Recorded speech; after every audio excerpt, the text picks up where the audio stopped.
Do you know what procurar means? This is a very interesting Spanish verb.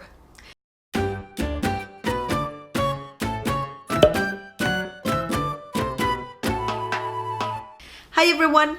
The Spanish verb of the day is procurar.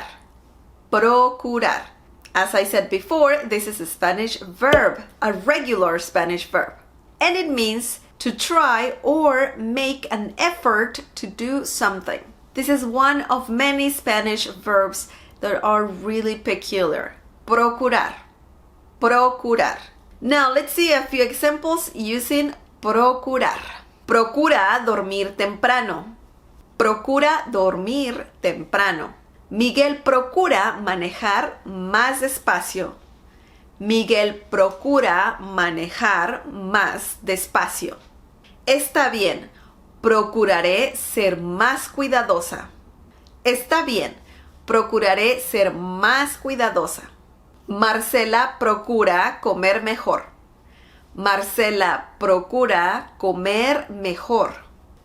Ellos procuran dejar de fumar. Ellos procuran dejar de fumar. Okay, that was today's Spanish verb of the day. I hope you liked this video.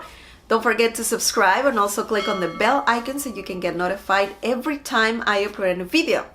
Support this channel by sharing this video with your friends and by giving the thumbs up. Visit smlessons.com for more free Spanish lessons and also leave me more examples down below using procurar. Thank you so much for watching and I'll see you next time. Bye!